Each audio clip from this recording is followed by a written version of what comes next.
여러분들 제가 오늘 그 설교를 이렇게 시작하기 전에 한 가지 좀 배신 행위를 했습니다. 제가 오늘 청년 일부 수련회가 금요일부터 오늘 새벽 오늘 아침에 마쳤는데요. 원래 저희가 단체 티를 이렇게 입어서 저도 오늘 단체 티를 입고 설교하겠다 그렇게 이제 제가 공언을 했었는데 여러 가지 고려 사항들과 여러 가지 목소리가 들려오면서 제가 또 양복을 꺼내 입었습니다. 그래서 용서해 주시고요. 결코 티가 작아서도 아니고 안 어울려서도 아니고요. 나름 잘 어울렸었습니다. 그죠? 네, 근데 아무튼 제가 또 뭐 형년일부에 해당되지 않는 분들도 또 예배 가운데 많고 하셔서 제가 또 예의를 갖추는 차원에서 양복을 입었는데 사실 마음 같은 정말 티셔츠를 입고 한번 설교해 보고 싶었는데 아쉬움이 있는 것 같습니다. 여러분들 기도해 주셔서 청년일부 수련을 잘 마쳤습니다. Who am I라는 영어 제목이지만 나는 과연 누굴까라는 자기 발견에 대한 그런 이야기들을 함께 나눌 수 있었고요. 또 평안 가운데 재미도 있고 또 여러 가지 새롭게 알아가는 일들도 있는 귀한 시간이었던 것 같습니다. 예배를 드리면서 전하고자 했던 이야기는 그것이었습니다. 하나님 우리를 이 땅 가운데 하나님의 형상을 따라 지으셨는데 그것을 이제 라틴어 표현인데요. 하나님의 형상 따라 지음받았다라는 것을 이마고 데이라고 합니다. 하나님의 형상, 그 이미지, 그것을 따라 지음받은 존재들. 그리고 동시에 우리는 처음 지음받았을 때에 하나님의 형상대로 지음받은 우리의 존재만 있는 것이 아니고 또 이 땅의 모든 하나님의 지으신 창조하신 세계를 하나님의 뜻을 따라 다스리고 운행하도록 하는 하나님의 책임을 위임받은 존재로서의 미시오 데이, 이 땅에 보내신 하나님의 존재로서의 그런 정체성을 갖고 있는 것인데 우리가 그것을 회복하기 위해서 발견하기 위해서 어떻게 해야 될까라는 이야기들을 쭉 나눠왔었습니다. 사실 오늘 우리가 마태복음을 계속 살펴보고 있기 때문에 본문은 변하지 않았지만 그 연장선에서 이야기를 조금 하려고 합니다. 과연 우리가 우리를 온전히 발견하고 우리가 해야 될 일들을 발견하고 그래서 뭔가 젊은 날에 곤고하다, 나는 어떻게 살아야 될지 모르겠다, 나는 도대체 삶에 낚시라는 것이 없고 즐거움이 없다라고. 그러나 전도서 12장 1절 말씀에 청년의 또 곧 너희가 즐거운 것도 없고 아무 낚시 없다고 할 해가 이르기 전에 너의 창조주를 기억하라는 그 말씀처럼 우리를 지으신 이가 있다라는 것, 우리를 이 땅에 보내신 이가 있다라는 것을 믿었을 때 과연 우리는 어떤 존재며 어떤 일을 하며 살아가야 되는지에 대한 것을 우리가 발견해 가야 하는데요. 여러분들 그와 같은 연장선에서 오늘 예수님께서 저희가 흐름을 살펴본다면 우리가 산상수훈을 쭉 살펴봤고요. 마태복음 5장, 6장, 7장에 나오고 그리고 8장, 9장에 걸쳐서 예수님께서 여러 상황들을 만나시고 아픈 이들을 고치시고 묶이고 속박된 사람들을 치유하시고 낫게 하시는 그 과정들, 그 가운데 교훈과 가르침을 담으시고 또 지난주에 9장 말미에는 이 모든 사역을 정리하시면서 내가 이 땅에 와서 하는 사역의 그 근본은 삼중사역, 전하고 가르치고 고치는 것이고 그리고 내가 세상을 향해 갖고 있는 내 마음은 늘 애통하고 안타깝고 목자 없는 양과 같이 고생하며 유리하는 세상이 안타깝고 그리고 한 걸음 더 나아가서 내가 소망하는 것은 이제 이 땅의 주관자 대신 추수하는 주인에게 청하여서 내가 감당해야 될 이 막중한 일 가운데 같은 마음으로 일을 감당해 줄 수 있는 그 일꾼들이 일어나길 바란다라는 것으로 9장이 정리가 됐었습니다. 그리고 이제는 예수님이 제자들을 파송하시는 장면이 마태복음 10장에 이어지는데요. 제가 오늘 여러분 제자훈련이라는 제목으로 여러분과 함께 이야기 나누고 싶은 것은 이제 어쩌면 예수님께서 육신을 입어 이 땅에 오셔서 제자들로 하여금 너희가 누구인지 너희가 어떤 삶을 살아야 될지를 보여주시고 체득하게 하시는 그 모든 과정들을 우리는 제자훈련이라고 할 수 있는데 어쩌면 오늘 중요한 한 챕터가 넘어가면서 제자들을 파송하시는 장면이 나오는데 과연 그 안에 담겨있는 의미가 무엇인지를 한번 생각해 보고자 하는 것입니다. 여러분들 중국 격언 가운데 이런 말이 있습니다. 배움 없는 경험이 경험 없는 배움보다 낫다. 배움 없는 경험이 경험 없는 배움보다는 낫다. 여러분 이게 무슨 의미일까요? 우리 안에 배움이 없다라는 것, 배움이 존재하지 않는 경험이 배움이 없는 경험이 없는 배움보다 낫다라는 것은 어쩌면 우리 안에 경험이라는 것이 가지는 소중함에 대한 이야기를 중국에서 대대로 언급했던 부분인 것 같습니다. 설사 우리가 배움이 없는 경험이라 할지언정 우리가 경험이 없는 배움보다 낫다라는 것은 우리가 한번 곱씹어 본다면 우리의 삶에 여러 가지로 적용해 볼 수 있는 그런 이야기입니다. 동시에 철학자 듀이가 했던 말은 이거보다 한 걸음 더 나아갑니다. 경험이라는 것에 배움이라는 것은 늘 존재한다라는 것입니다. 경험이 없는 배움, 그것은 가치가 없는 것인데 가정하건대 배움이 없는 경험이다라고 중국 격언은 얘기했지만 철학자 듀이는 우리 안에 경험이라는 것은 배움을 담고 있다라는 것, 그것을 그는 강조하고 있습니다. 배움이라는 것은 곧 살아있는 존재로서 우리들의 삶이다라는 것이고요. 우리 안에 배움이라는 것이 중단됐다라는 것은 더 이상 우리가 주어진 환경에 적응하거나 그 환경의 일부가 되어서 듣고 반응하고 우리 안의 것들을 바꿔가고자 하는 마음들이 없다라는 것. 그것은 곧 뒤의 말을 빌자면 삶으로서의 더 이상의 가치가 생명력이 없어진 것을 이야기합니다. 복잡하게 여러 중국도 가고 뒤의 말도 거쳤지만 결론이 이것입니다. 모든 경험 안에는 배움이 담겨 있고 배움이라는 것이 그치면 우리의 삶은 멈춘 것과 같고 생명력을 잃어버린 것과 같기 때문에 내 주변의 것이 아무리 변해도 우리는 변하지 않는 굳어진 모습이기 때문에 더 이상의 생명체로서의 가치가 없다라는 것을 이야기하고 있으며 동시에 경험이라는 것이 얼마나 중요한 것인지를 강조하고 있습니다. 여러분, 한국 교육을 진단하는 수많은 이제는 조금 앞선 생각을 가진 분들의 이야기 속에 주된 내용들은 뭐냐면 여전히 일방적인 교육, 경험이 없는 그저 학문 위주의 학습 위주의 교육에 대한 부분들을 많이 이야기합니다. 여러분들 아까 앞에 찬양하는 우리 인도자 그리고 우리 형제자매들이 입은 티셔츠를 보셨을 텐데요. 거기에 작아서 안 보이셨겠지만 그게 뭐 브랜드가 아니고요. 브랜드면 저희가 좋은 브랜드면 크게 새겼겠죠. 그냥 저희 이번에 수련회 로고였었습니다. 인테로뱅이라는 마크인데요. 물음표와 느낌표가 합쳐진 마크입니다. 어쩌면 우리 안에 깨달음이라는 걸 이렇게 진행돼야 되는 것, 우리 안에 중요한 질문을 던지고 그 질문에 대해서 깨달아가는 것인데 일방적인 교육으로 이루어지는 한국 교육은 물음표를 거쳐서 느낌표로 가는 것이 아니라 느낌표를 나열해서 그것을 수납하고 받아들이고 그것을 따라오라라는 것을 강요받는 그런 교육 가운데 있었다는 것이 저희도 흔히 알고 있는 지적입니다. 그와 같이 일방적인 교육에 대한 것들도 문제지만 또 한 가지 문제는 뭐냐 하면 우리가 체득하고 경험하는 것 없이 이론적이고 학습적이고 우리 안에 굳어지고 제한된 영역 안에서 이루어지는 교육은 더 이상 우리 안에 아무런 의미가 없다라는 그런 이야기를 우리 가운데 하고 있다라는 것입니다. 여러분, 올린 대학이라는 곳이 있죠. 거기에 의외로 많은 수재들이 옵니다. 스탠포드를 붙었고 MIT를 붙었는데도 그 대학을 포기하고 올린이라는 대학에 오는 이유는 모든 학생들의 기대치는 한 가지입니다. 그곳에는 열린 교육이 있고 나를 경험하게 해주는 기회들이 있기 때문에 내가 그저 이론적인 교육만이 아닌 내가 체득하고 경험하는 걸 통해서 내 것을 갖기 위한 그 열망을 가진 사람들은 과감하게 그 더 명성에 앞서 있는 학교들을 포기하고 그 대학으로 몰려오고 있다라는 이야기를 제가 들은 적이 있었습니다. 여러분들 교회 안에서도요, 저희가 많은 교육을 감당합니다. 보다 나은 신앙인들을 양산하고 보다 하나님 앞에 충성된 자들을 얻기 위해서 우리는 많은 교육과 프로그램들을 돌리고 있습니다. 그러나 기본적인 한국의 교육 프로그램들이 이런 문제를 갖고 있듯이 어쩌면 교회가 갖고 있는 그런 프로그램들과 훈련 프로그램들도 여전히 이 진부한 것들, 우리 안에 후퇴한 것들을 크게 극복하지는 못하더라는 것입니다. 여러분, 한 가지 관찰되는 것은 뭐냐면요, 한국 교회가 갖고 있는 신앙 교육은 대부분 텍스트 오리엔테이션, 그야말로 우리 안에 글자로 문자로 배우고 저와 같은 사람이 강의하고 말하는 것을 수납하고 듣고 머리로 생각하는 것이 지나치게 비중이 높다라는 분석입니다. 여러분들, 우리가 알아가야 되는 건 두 가지거든요. 텍스트라는 하나님 말씀도 있지만 컨텍스트라는 우리가 살아가는 세상에 대한 것들을 알아가야 됩니다. 근데 그걸 알아감에 있어서 중요한 건 경험이거든요. 근데 그 경험은 배제된 채 듣고 쓰고 학습하는 것을 통해서만 우리가 뭔가를 알아간다는 것이 교회 안에 굉장히 뿌리 깊게 자리하고 있습니다.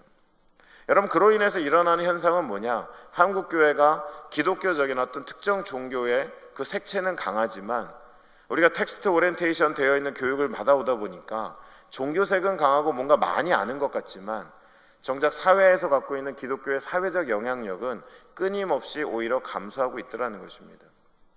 예배 횟수가 많고 설교의 길이가 길고 이런 지역교회 안에서 우리가 함께 예배하는 시간에 만족하지 못해서 또 인터넷 설교를 듣고 또 카톡을 통해서 링크가 걸려온 수많은 좋은 설교들을 듣고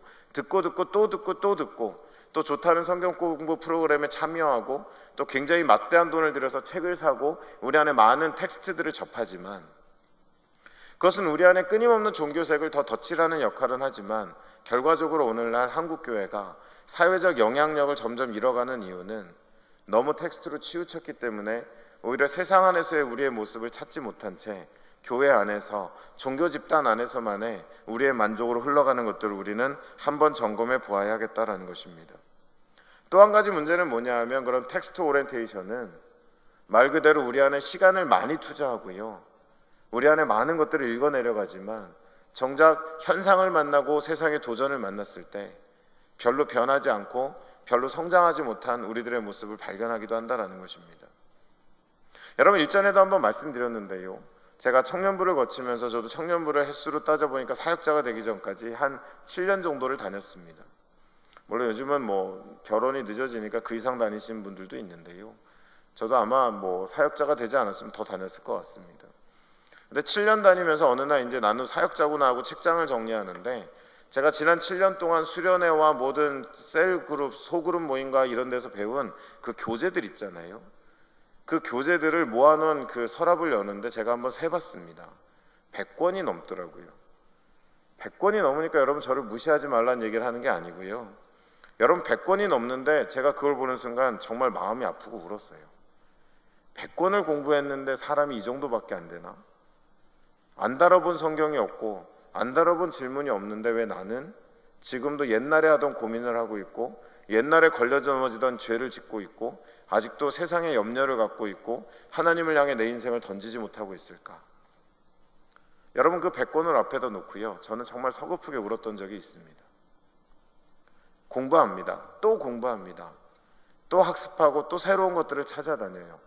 저같이 설교하는 사람들이 이제 힘듭니다. 얼마나 설교에 대한 기준들이 높으신지 앞에서는 이렇게 웃고 계시지만 문 열고 돌아가실 때는 오늘은 좀 부족했어 막 이러시면서 나름 점수를 매기시죠. 그러면 저한테 오셔서 지적을 해주세요. 근데 지적도 안 하시고 또 평안하게 웃고 계시다가 돌아가시면서 오늘은 좀 컨디션이 안 좋은가 봐, 오늘 좀 힘들긴 합니다, 지금 잠을 많이 못 자가지고. 여러분, 제가 혀가 약간 꼬이면 이제 나이가 들었나 이런 생각하지 마시고, 어제 2시간도 못 잤습니다. 그래서 제가 그렇습니다. 여러분, 우리 안에서 끊임없이 들어요, 끊임없이 읽습니다, 끊임없이 공부하지만 종교색은 강해지고 시간은 투자되지만 정작 사회 안의 영향력은 오히려 증가하지 않고 우리 안에 근본적인 변화가 일어나지 않는 것, 그 원인은 뭘까? 제가 한국 교육을 연계해서 말씀드렸지만 철저하게 이런 교육 속에 뭐가 배제되어 있느냐? 경험이 배제되어 있기 때문에 그렇습니다. 여러분, 경험은 굉장히 중요합니다. 여러분, 그냥 인터넷만 찾아보셔도 교육에 있어서 경험이라는 것이 갖는 가치와 그것이 갖는 비중에 대한 글들은 이제 많이 나와 있습니다. 어쩌면 우리가 예수님을 알아가고 그분 앞에 보다 나은 존재로 훈련되어져 가는 그 모든 시간들이 너무 텍스트 안에 갇혀 있고 강의실 안에 갇혀 있고 일방적인 교사의 말에 따라가는 것들은 아닌가라는 것들을 점검해 봐야겠다는 거예요. 들을 때 기쁘니까 내가 그와 같은 존재가 된 것 같지만 실제 생활 속에서는 나는 그렇게 살지 못하는 것, 이 괴리감, 여러분들 안에도 갖고 계신 분들 계실 것 같습니다. 여러분, 일전에 제가 이제 선교에 관련된 특강을 하려고 대그룹은 아니었고요, 사역자들이 모여 있는 곳을 갔습니다. 모든 강의를 마치고, 사실 제가 강의 끝나면 질문 잘 안 하거든요. 유명한 사람이야 질문하죠. 빨리 갔으면 하겠죠. 그래서 별로 질문이 안 나와요. 근데 그날따라 질문이 그날 정말 모처럼 강사 대접한다고 식당까지 예약했다는데 계속 질문이 나오는 거예요. 그래서 이제 밥도 안 먹이려고 그러는구나 이런 생각을 했는데, 그 마지막 질문을 제가 기억하는데요, 한 젊은 청년 사역자가 제게 이런 질문을 했습니다. 선교사님, 최근에 제가 조금 고민이 있는데 좀 들어보시겠습니까? 말씀하십시오. 21살밖에 안 된 자매 2명이 좀 장단기로 선교지를 가겠다고 아프리카에 교사로 가고 한 명은 봉사자로 태국을 가겠다고 최근에 찾아왔는데, 제가 그 자매들을 보내야 됩니까? 보내야 되지 않습니까? 진짜 고민됩니다. 선교사님 생각은 어떠십니까? 이렇게 물어보는데 제가 1초도 주저하지 않고 보내시라고 그랬어요. 그랬더니 이제 이분이 기대한 답변이 아니거든요.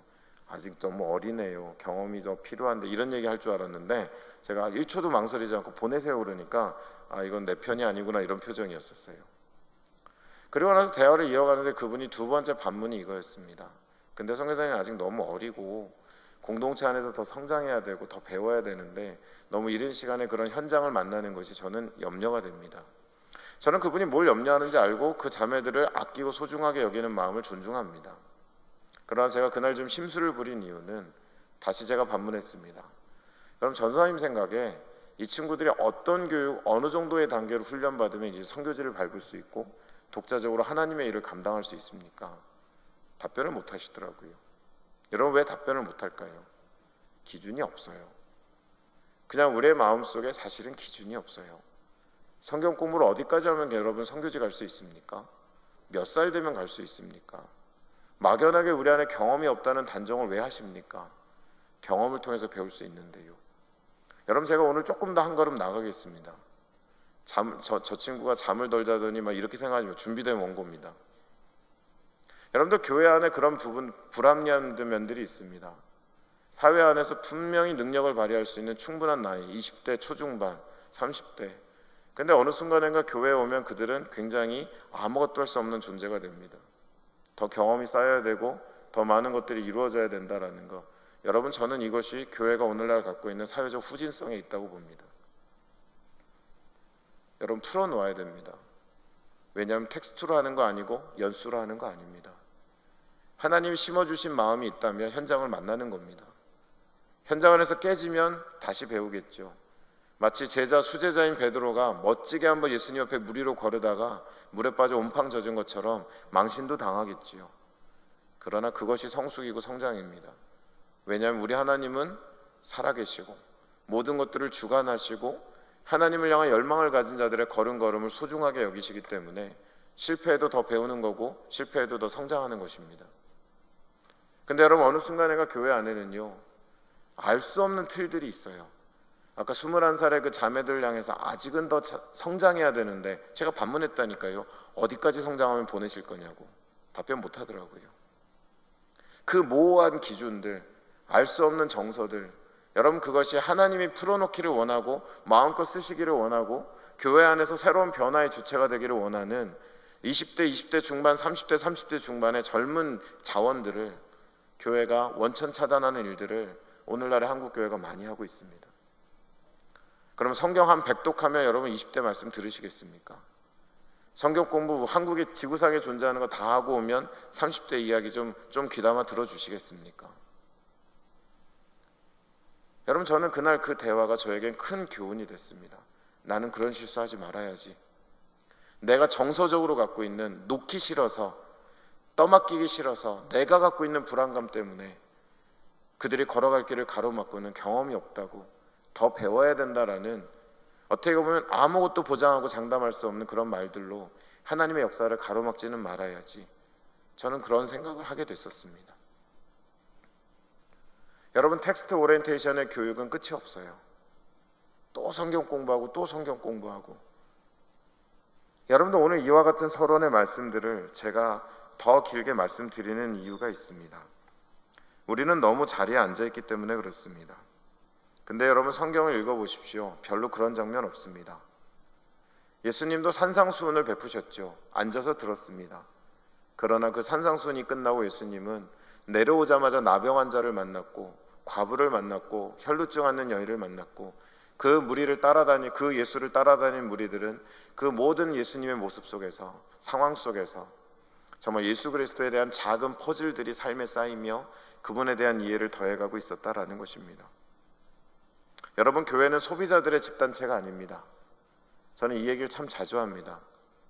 여러분, 여기는 제가 앞에 서서 하는 이야기 듣고 만족하셨느냐 만족 안 하셨냐라고 점수 매기는 장소 아니고요. 교회가 얼마나 쾌적한 환경을 제공하고 있느냐, 그것도 교회 아닙니다. 예수 그리스도를 믿고 우리가 하나님의 백성이 됐다면 우리는 소비자일 수 없습니다. 우리는 우리의 삶에서 하나님의 영광, 하나님의 복음을 재생산하고 그분의 사랑을 흘려보내고 그분의 하나님 되심을 드러낼 수 있는 하나님의 형상, 이 땅에 보내신 하나님의 형상이다라는 것. 그래서 여러분, 예배하는 이 시간에도 신동엽 찬양사의 컨디션이 좋은 날은 우리도 같이 따라가주고, 컨디션이 부진한 날은 오늘은 좀 예배가 서비스가 별로네 라고 하고 있다면 그것은 교회의 문제가 아니라 여러분들의 문제입니다. 우리가 준비기도 하고 건반의 선율이 울려 퍼졌을 때 우리가 생산자라면 우리는 주저하지 않고 상황에 개의치 않고 내 안에 계신 성령 하나님을 부르짖으며 나를 구원하시고 이 땅에 충만으로 계신 그 하나님의 영광을 생각하며 그분을 예배하며 나아가야 됩니다. 그게 생산자입니다. 나를 돌봐달라고, 나를 만족시켜달라고, 그것은 결코 성숙한 모습은 아니라는 것이죠. 근데 여러분, 이와 같은 일들이 더 가중되는 이유 또한 텍스트 오리엔티드 되어 있는, 배우고 듣고 수납하고 담는 그 관계 안에서 어느 순간인가 우리는 교회 안에 많은 소비자들을 생산하고 있다는 것입니다. 여러분, 그리스도인은요, 예배당에 좌석을 채우는 사람들이 아닙니다. 세상의 곳곳을 빛과 소금 되어 하나님의 영광으로 채우는 사람들입니다. 그리스도인들은요, 교회 안에 모여서 우리 안에 하나님의 영광을 가중시키고 뭔가 그것을 더 증가시키는 사람들이 아니고요, 그리스도인들은 흩어져서 나는 비록 작고 부족하지만 내가 밟는 모든 땅 가운데서 하나님의 영광을 드러내기를 소원하며 살아가는 사람들입니다. 여러분, 이러한 것들이 우리 안에 원활하지 않은 것, 오늘 말씀 속에 여러분들 다 담겨져 있습니다. 단순한 사실들입니다. 예수님이 제자들을 처음 보내시는 이 장면, 산상수훈을 거치고 여러 가지 그를 향한 사역의 현장 가운데 동행하시다가 9장 말미에 나의 사역의 삼중 사역과 나의 중심과 나의 소원함들을 다 정리해 주시고는 그가 하신 첫 번째 선택은 12명의 제자들을 세상으로 보내시는 것입니다. 그들에게 모든 권세를 주시고 그들을 위해 간절히 기도하시면서 그들에게 내가 감당했던 전하고 가르치고 고치는 것, 예수님이 누구보다 알고 계세요. 이 제자들의 모습이 결코 온전치 않고 충분치 않고 부족한 투성이, 마치 한 목회자의 눈에 21살짜리 자매들의 꿈이 너무도 연글지 않은 부족함에서 나온 것 같이 보이는 것처럼 예수님은 얼마나 부족했겠습니까? 그럼에도 예수님은 그들을 보내셨습니다. 여러분, 저는 이 장면 통해서 오늘 우리가 읽어본 장면 속에서 예수님의 제자 훈련이 담고 있는 세 가지 필수 요소를 말씀드립니다. 첫 번째는 뭐냐? 예수님의 제자 훈련에는 예수님의 권위가 담겨 있습니다. 이것은 무슨 의미냐? 예수님의 선명한 목적이 담겨 있습니다. 어떤 목적이요? 내가 이 땅 가운데 이루어가는 이 사역을 이어받아 감당할 수 있는 나의 일꾼, 작은 예수로 이 땅을 채워갈 수 있는 사람들을 만들어내는 것이 예수님의 제자 훈련의 목적이기 때문에, 권위라는 것은 예수님이 디자인하시고 예수님이 그 목표를 설정하시고 그 방향을 정해주신 예수님의 제자 훈련 안에는 권위가 담겨 있다는 것입니다. 제가 여러분 교회를 돕는 일들 할 때 꼭 부교육자들에게 하는 질문이 있어요. 목사님들이 생각하는 가장 건강한 성도의 상은 무엇입니까? 제가 답변하는 부교육자를 만난 적이 없습니다. 여러분, 재밌잖아요. 이루어졌으면 하는 성도의 바람직한 상이 없는데 어떻게 훈련을 합니까? 훈련이라는 것은 그 모습에 도달하게 하는 도구이잖아요. 근데 교회가 이런저런 훈련을 많이 개설하고 있는데 성도상이 없어요. 그들이 되었으면 하는 모습이 분명하지 않아요. 그럼 과연 그 훈련은 무엇을 위한 것이냐? 예수님에게는 분명한 목적이 있었습니다. 나의 삼중사역, 내가 갖고 있는 이 마음의 애통함, 내가 세상을 갖고 있는 이 소원들을 이어받을 수 있는 사람들. 근데 그것은 무엇을 통해 이루어지느냐? 텍스트만이 아닌 경험을 통해, 현장을 만남으로. 그래서 예수님의 제자훈련의 두 번째 담겨있는 요소는 바로 현장입니다. 교실 안에서 이루어지는 것 아니었습니다. 여러분, 외람되지만 한국을 뒤덮고 있는 제자훈련이다라는 그 브랜드와 같이 된 제자훈련을 여기 계신 누구보다 저도 많이 경험했고 지도자 자격이 있고 그와 같은 것들을 또 개혁하는 과정에 연구팀에 참여한 적도 있었습니다. 한계는 있더라고요. 그 훈련이 전한 현장은 지역교회였었습니다. 그 모든 훈련을 마친 이들이 파송받는 곳은 지역교회였었습니다. 그래서 그 훈련은 한계를 드러냈습니다. 제가 누워서 침 뱉기 같지만 두 번째 한계는 뭐냐? 목회자들만 그 훈련을 했습니다. 제자는 제자가 또 낳는 거잖아요. 디모데후서 2장 말씀에도 너희 비해온 모든 것들을 충성된 자들에게 부탁하면 그들이 그와 같은 일을 본받아 하리라 라는 말씀처럼 누구나 제자 삼는 일들을 해야 되는 거거든요. 파송 현장은 교회 아니고 그 훈련을 쥐고 있는 사람도 오로지 목회자들이고, 여러분, 그 훈련은 예수님의 훈련과는 너무 큰 차이가 있었습니다. 예수님의 제자 훈련은 현장이었습니다. 그들이 경험하고 부딪히고 그 안에서 그를 체득해 가기를 원하셨기 때문에 적어도 그들 안에는 현장이 있었다라는 것입니다. 그리고 마지막 세 번째로 예수님의 제자 훈련에는 동료와 동지들이 있었습니다. 한 사람의 개인 교습이나 한 사람의 개인적인 시간 속에서의 학습이 아닌 그룹을 이루고 같은 목적과 같은 길을 떠나는 사람들이 그 안에 이루어져서는 함께하는 시간들을 통해 그 안에 성장하고 서로를 돌아보면서 이루어진 일종의 다이나믹이 있었다라는 것입니다. 예수님의 제자 훈련에는 첫 번째 뭐예요? 권위가 있었습니다. 선명한 목적과 방향. 두 번째로 현장이 있었습니다. 그리고 세 번째로 그의 제자 훈련에는 동지들이 있고 동료들이 있었습니다. 여러분, 이 간명한 이야기, 오늘 뭐 긴 얘기 더 없습니다. 저 이제 성경 풀기 시간 언제 끝나지 걱정하지 마십시오. 어지러워서 더 성경을 못 하겠습니다. 지금 잠이 막 부족해가지고 여러분에게 호재죠. 자, 여러분들 보십시오. 이와 같은 예수님의 현장 중심에, 그리고 권위에, 그리고 그 안에 담겨있는 동료라는 그 오리엔테이션. 그러나 여러분, 오늘날에 우리가 선호하는 훈련을 한번 떠올려 보십시오. 그 안에는 3무가 있습니다. 첫 번째 무는 뭡니까? 선명한 목적이 없습니다. 예수님의 목표를 이루어가기 위한 목적이 아닌 그저 다양한 훈련이다라는 것밖에 없습니다. 저는 여러분 제일 이해 안 가는 것 중에 하나가 무슨 그 재정에 관련된 훈련들 막 되게 받으시는데요. 여러분 조심하십시오. 다 안 좋은 것은 아니지만 그걸 받는 목적이 뭡니까? 여러분 그 훈련을 받으시는 목적이 뭐냐고요?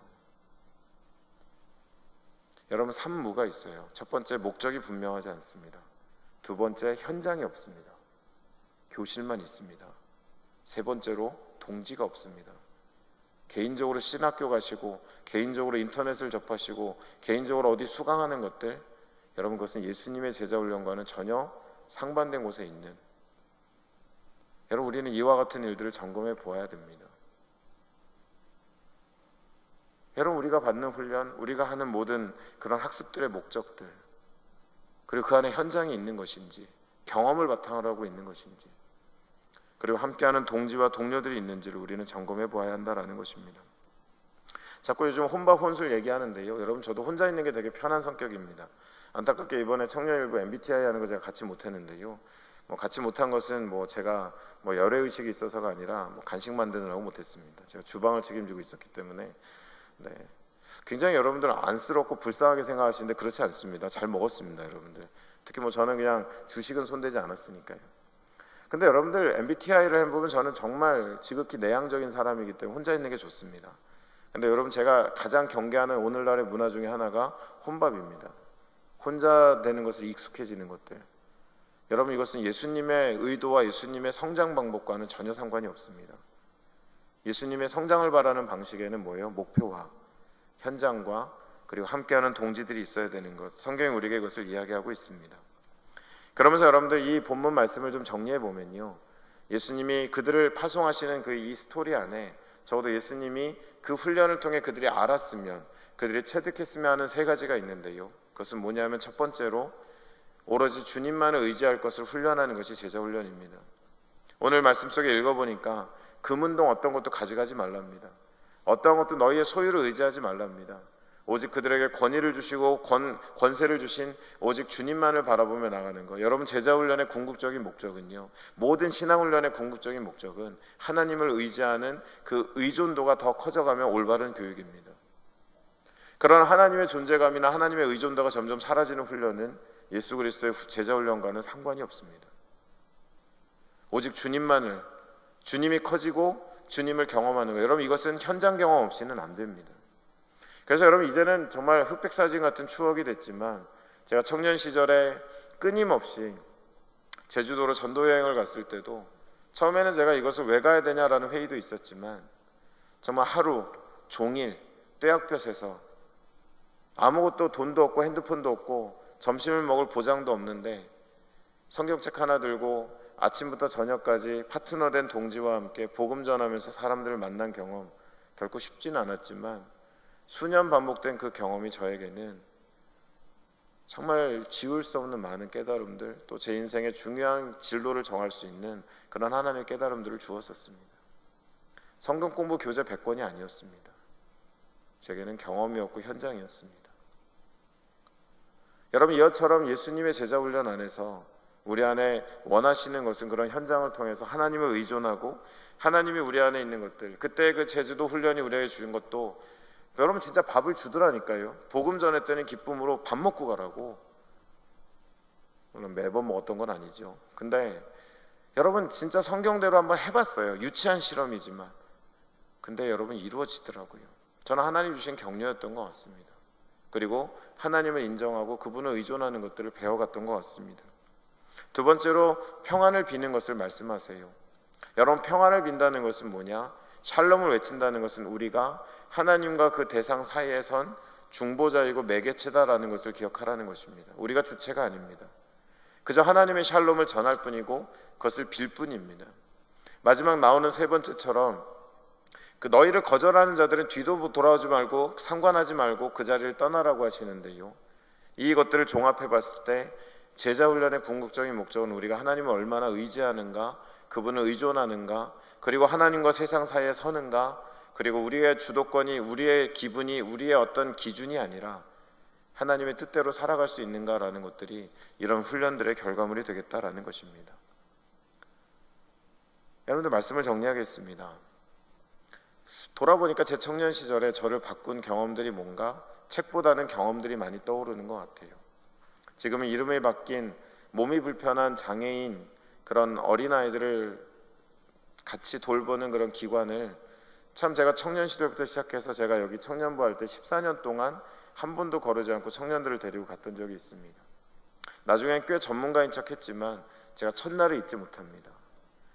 나는 몸이 불편하고 땀 냄새가 나고 오물 냄새가 나는 사람들의 몸 씻기는 것조차도 저는 그때 청년부 리더라서 저는 못할 게 없다고 생각했거든요. 그 냄새 앞에 한 걸음도 내딛지 못하고 눈살을 찌푸리고 국률한 마음모자 한 국률한 마음이 조금도 없는 것들을 보면서 저 자신의 허구에 대해서 깨닫기 시작했고 저 자신이 깨어지기 시작했습니다. 얼마 안 걸리더라고요. 시간이 조금 지나니까 그 신체에 어떤 주저함도 없이 말도 못하고 몸을 못 가누는 사람들의 몸을 씻기고 그들의 처소를 청소해주고 같이 보내는 시간들은 제 인생 가운데 저의 허상을 깨닫고 제가 좀 더 나은 존재로서의 겸손을 배울 수 있는 시간이었고요. 제가 조금 더 규모 있는 교회 선교 담당을 하고 있을 때 정말 제법 잘 나가는 그 청년들 순장 그 리더들 위에 있는 그 리더들을 총괄하는 엘더들 그룹, 그 그룹 몇 명을 데리고 제가 아프리카 차드에 가서 3주 정도 보내다 왔는데요, 딱 일주일 만에 그 청년들이 다 무너져 내리더라고요. 교회 안에서는 꽤 리더로서 막 후배들을 거느리고 너를 위해서 기도해 줄게, 하나님 뜻은 이거야, 막 자기의 멋진 모습들이 있었지만 딱 일주일 전기 3시간 들어오고 아무것도 보장되지 않는 환경에서 우물 파는 일을 하고 현지 사역자들을 만나는데 음료수 한 병 사준다 그러면 영혼도 팔겠더라고요. 아침에 큐티를 못해요. 말씀이 읽어지지 않는다는 거예요. 그리고 일주일이 넘어가니까 펑펑 울더라고요. 제가 이거밖에 안 되는지 이제 알았다고. 여러분, 우리는 현장이 필요합니다. 우리는 경험이 필요합니다. 자꾸 짜여진 그 커리 안에서 뭔가 학습해서 우리가 하나님의 거룩과 하나님의 장성한 분량에 이룰 수 있다는 것은 어쩌면 사단의 거짓말입니다. 하나님이 우리 인생을 다루시는 방법은 경험입니다. 쓴 경험도 주시고 단 경험도 주십니다. 그러나 그 모든 경험을 묶으셔서는 마지막 하나님의 멋진 그 정말 별 볼 일 없던 제자들이 땅 끝까지 가서 목숨을 걸고 주의 증인이 된 것처럼 우리들도 그 모든 부족한 시간들을 모아서 하나님이 원하시는 일들 가운데 우리를 사용하실 것이다 라는 것입니다. 여러분, 경험을 두려워하시면 안 되고 경험이 없고 현장이 없으면 여러분 어쩌면 아직은 허상이실 수 있습니다. 여러분, 경험하려면 현장이 있으려면 어떻게 해야 됩니까? 헌신해야 됩니다. 우리의 몸이 수고해야 됩니다. 헌금하는 것 갖고 안 됩니다. 언제 하나님 우리한테 헌물을 드리라, 헌금을 드리라라는 걸 헌신을 대신하라고 하셨습니까? 몸이 수고하고 현장을 찾아가고 예수님의 삼중 사역을 감당하는 시간들이 있었을 때 우리는 비로소 하나님의 뜻을 깨닫고 성장해 갈 수 있다라는 것. 현장이 없는 신앙, 대상이 없는 신앙, 현장이 어느덧 내 삶 안에 갇혀 있고 대상이 어느덧 내 삶에 머물러 있는 이들은 결론적으로 진정한 예수 그리스도의 제자의 삶을 살아갈 수는 없다라는 것입니다. 여러분, 시간 한번 같이 기도하죠. 우리가 한 가지 기도할 때 내가 누구인지 여러분 알기 원하십니까? 이 땅에서 내가 꼭 감당하고 싶은 일들을 발견하고 싶으십니까? 예수님이 그 손길로 내 삶을 만지시고 내 삶을 변화시키기를 원하십니까? 여러분, 공부만 하지 마십시오.